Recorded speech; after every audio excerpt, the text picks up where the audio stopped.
গিয়ে আবার এই কাস্টমাইজারে ক্লিক করবেন। ক্লিক করার পর যদি দেখেন যে আবার এগুলো অটো হয়ে আছে, এগুলোকে হাইড করে দিবেন। এগুলো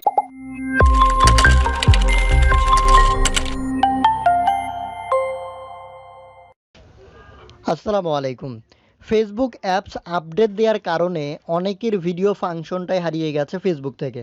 আমরা যদি ফেসবুকের এই শর্টকাট বারগুলোর দিকে তাকাই একটু উপরের দিকে, এখানে কিন্তু অনেকের আসলে ভিডিও অপশন থাকে, তারা এই ফাংশনগুলোতে চাপ দিয়ে ভিডিও দেখে।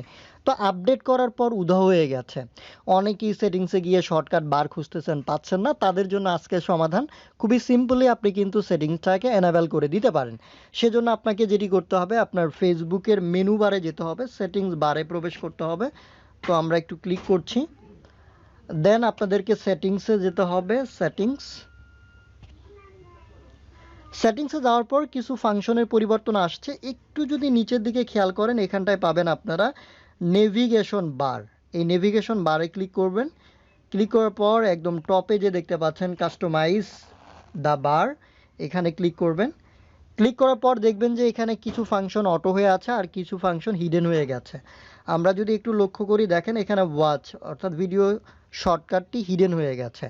তো আপনাদেরকে একটা বিষয় এখানে লক্ষ্য রাখতে হবে। আমরা যদি একটু উপরের দিকে যাই, এইখানে কিন্তু শুধুমাত্র 3টি বার আপনারা পিন আপ করে রাখতে পারবেন, এর বেশি পিন আপ করতে পারবেন না। অর্থাৎ আপনারা ফেসবুকের মেইন ফাংশনে কি কি ফাংশন রাখতে চান সেগুলো একটু ফোকাস করতে হবে। এই যে এখানে অনেকগুলো ফাংশন অটো করে দেয়া, এই যে এখানে অনেকগুলো ফাংশন অটো করে দেয়া, এই অটো করে দেওয়া ফাংশনগুলোকে কমিয়ে দিবেন। যেগুলো আপনার ইম্পর্টেন্ট মনে হবে, যে মেইন ফাংশনে আপনি রাখতে চান, একদম মেইন বারে প্রথমবারে রাখতে চান, সেগুলো জাস্ট রাখবেন, বাকিগুলো হিডেন করে দিবেন। ধরেন এই যে গ্রুপ, এই গ্রুপটা আমার দরকার নেই, আমি এই অটোতে ক্লিক করলাম। ক্লিক করার পর এই যে হাইড অপশনে ক্লিক করলাম। আমার ধরেন এই যে মার্কেট প্লেস, এটারও দরকার নেই। তো এই যে অটোতে ক্লিক করব, অটোতে ক্লিক করে এটাকে এই যে হাইড করে দিব। ধরেন আমার এই যে গেমিংটারও দরকার নাই, এটাও আমি হাইড করে দিব। ধরেন আমার প্রফেশনাল ড্যাশ বারেরও দরকার নেই, এটাও হাইড করে দিব। ধরেন আমার এই যে ফিড, এটাও হাইড করে দিব।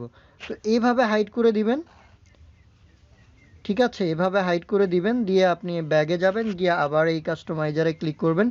ক্লিক করার পর যদি দেখেন যে আবার এগুলো অটো হয়ে আছে, এগুলোকে হাইড করে দিবেন।